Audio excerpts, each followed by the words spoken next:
Assalamualaikum warahmatullahi wabarakatuh. Kembali lagi Subhanandur. Pada pertemuan kali ini akan membahas tentang tanaman cabai rawit. Untuk topik pembahasannya yaitu untuk mengatasi daun keriting pada tanaman cabai rawit.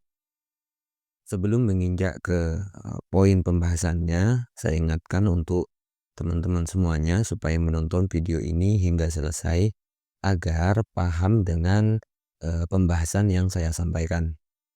Supaya tidak lama-lama, langsung saja ke topik pembahasannya. Kita mulai dari penyebabnya. Jadi penyebab daun keriting pada cabai rawit yang pertama yaitu serangan hama. Serangan hama ini biasanya seperti jenis hama kutu kebul, tungau, trips, dan biasanya hama-hama tersebut itu berada di bawah permukaan daun cabai rawit kita. Nah, itulah penyebab yang pertama. Penyebab yang kedua yaitu overdosis obat racun. Jadi bisa jadi daun keriting pada cabai rawit itu karena kita terlalu sering melakukan penyepraian insektisida ataupun fungisida. Misalnya 1 minggu 2 kali dengan dosis tinggi. Nah, itu bisa menyebabkan juga daun cabai rawit kita keriting atau terlalu banyak mengemix insektisida dengan bahan aktif yang berbeda-beda. Nah, aturan mixnya itu ada sendiri ya teman-teman. Jadi untuk mengmix kita tidak boleh menggunakan dosis yang terlalu tinggi dan tidak boleh juga menggunakan terlalu banyak bahan aktif karena itu bisa menyebabkan daun cabai rawit keriting. Oke, penyebab yang ketiga yaitu jenis bibit. Memang ada beberapa jenis bibit yang memiliki karakter daun itu keriput sehingga teksturnya nampak keriting. Padahal tanaman tersebut baik-baik saja, bukannya keriting daun. Penyebab yang keempat yaitu kekurangan nutrisi. Jadi untuk daun keriting pada cabai rawit bisa jadi karena dia diakibatkan oleh kekurangan nutrisi baik itu unsur hara makro ataupun mikro. Seperti contohnya kekurangan pupuk nitrogen, fosfat, kalium, kalsium, magnesium. Nah, itu bisa menyebabkan daun cabai keriting karena fotosintesisnya terhambat sehingga pertumbuhan cabai rawit itu tidak normal. Nah, itulah penyebab yang keempat. Untuk penyebab yang kelima yaitu kekurangan air. Biasanya ini terjadi pada bulan atau pada musim kemarau. Cabai rawit itu keriting karena kekurangan air atau kelembapan tanah itu tidak terjaga. Lanjut ke poin keenam, penyebab yang keenam yaitu perakaran terganggu.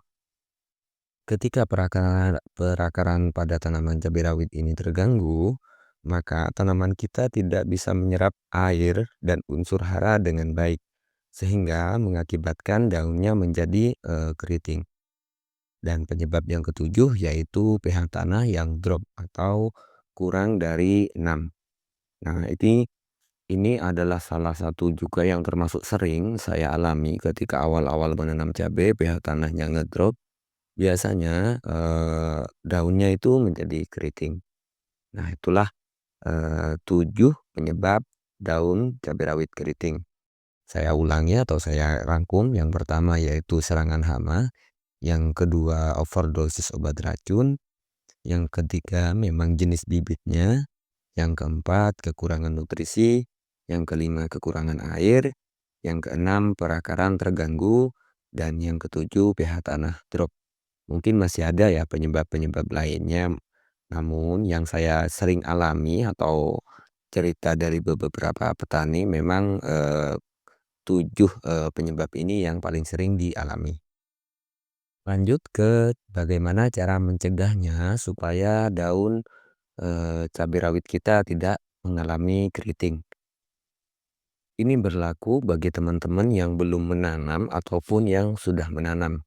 Jadi untuk mencegah bagaimana caranya supaya daun cabai rawit kita tidak keriting, yang pertama yaitu patroli.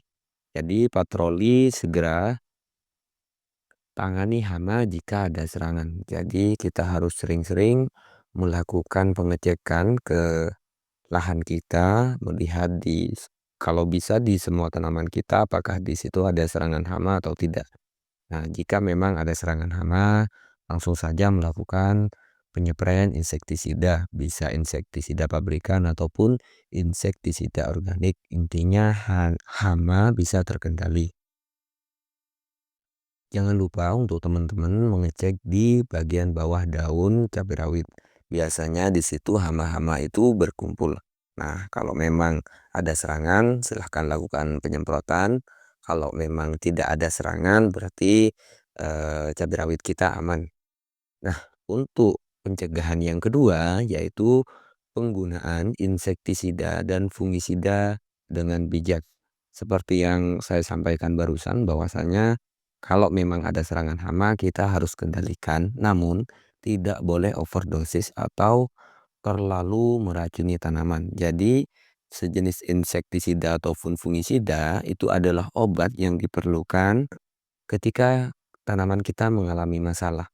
Namun ketika tidak ada masalah, kita terus selalu melakukan penyempraian itu malah meracuni tanaman kita. Apalagi kalau dosisnya terlalu tinggi dan terlalu banyak dimix dengan bahan aktif yang lain. Untuk pencegahan yang ketiga yaitu penuhi kebutuhan nutrisi. Minimal teman-teman melakukan pemupukan dengan jenis pupuk nitrogen, fosfat dan kalium.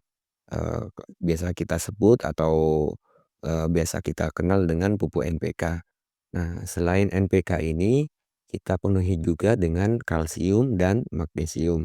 Nah, setidaknya dari kelima pupuk tersebut yang paling sering dibutuhkan tanaman atau yang paling penting dibutuhkan oleh tanaman. Lanjut ke pencegahan yang keempat, yaitu menjaga kelembapan tanah. Ketika permukaan tanah kering atau mengalami pecah-pecah di permukaannya, kita harus melakukan penyiraman dengan tujuan supaya kelembapan di area perakaran itu terjaga sehingga tanaman kita bisa menyerap nutrisi dengan baik. Lanjut pada pencegahan yang kelima yaitu metode penyemprotan insektisida atau cara penyemprotan insektisida. Jadi untuk tanaman cabai rawit yang paling penting dalam penanganan hama itu atau penyempraian insektisida biasanya di bagian bawah daun. Jadi untuk penyemprotan usahakan bagian bawah daun yang terkena terlebih dahulu. Nah, setelah itu baru di bagian atasnya ataupun bagian batang dan area sekitar. Dan jangan lupa untuk menyemprot juga tanaman-tanaman di sekitar tanaman cabai rawit kita. Misalnya ditumpang sari dengan jeruk, dengan tanaman yang lain. Nah, itu bisa kita spray juga karena biasanya hama bukan hanya ada di bagian cabai rawit, namun di tanaman sekitarnya.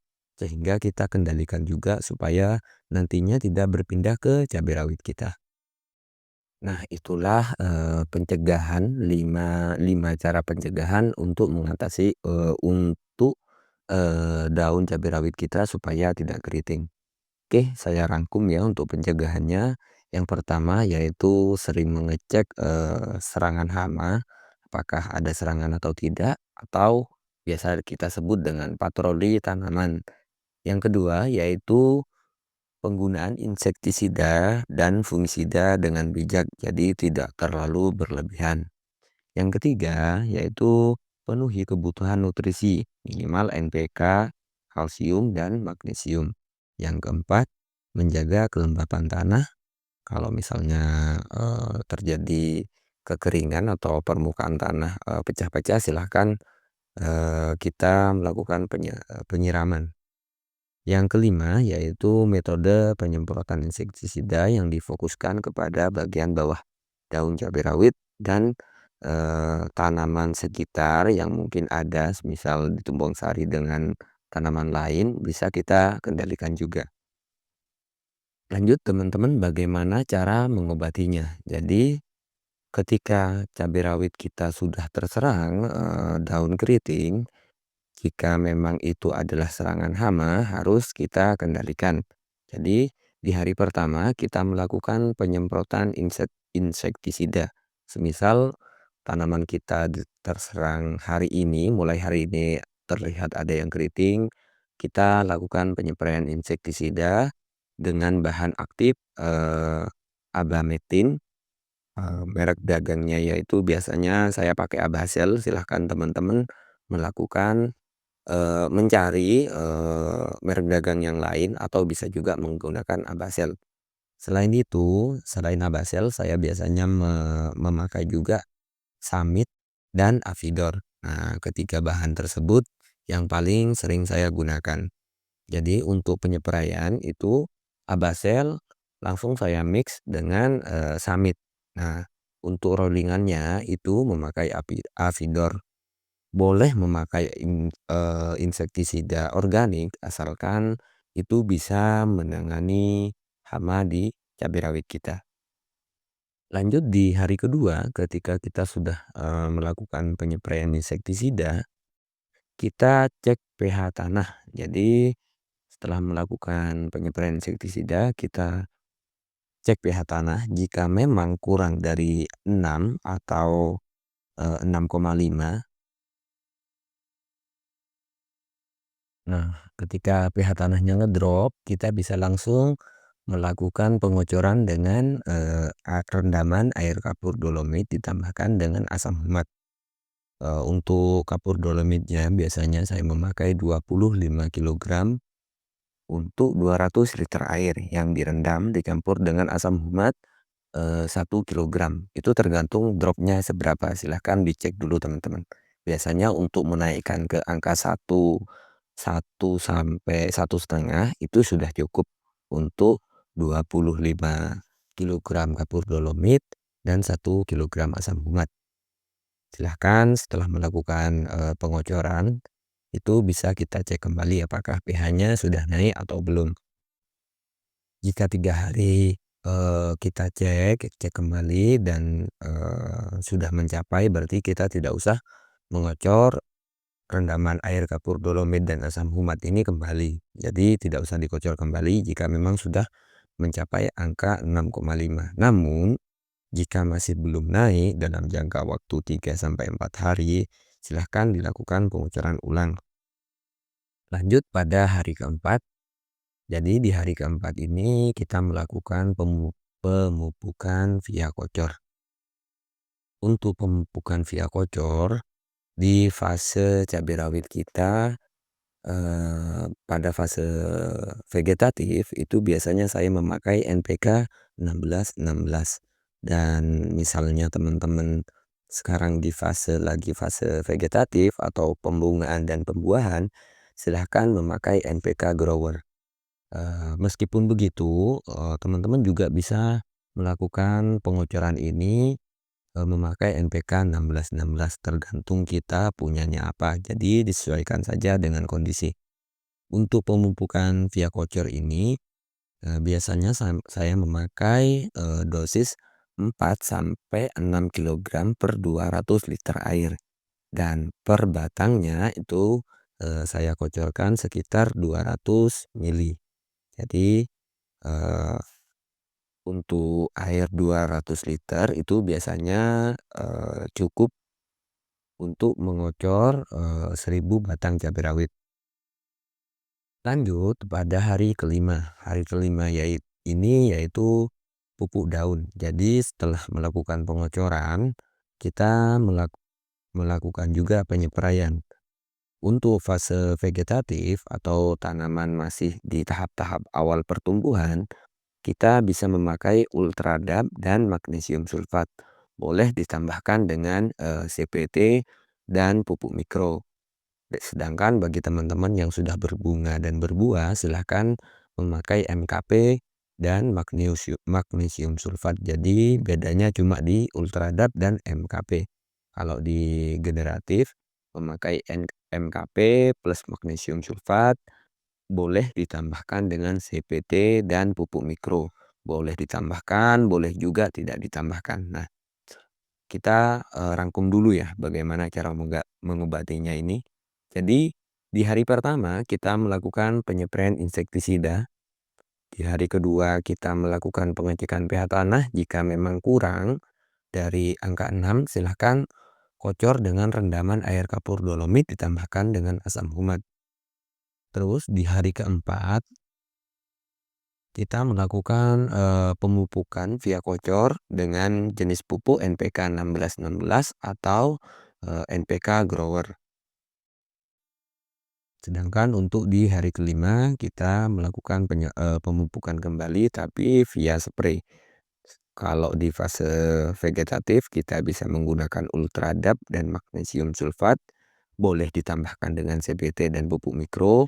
Sedangkan di fase generatif kita memakai MKP, magnesium sulfat, boleh juga ditambahkan dengan ZPT dan pupuk mikro. Mungkin teman-teman akan bertanya seperti ini, kenapa di fase generatif kita tetap memakai CPT ataupun pupuk mikro.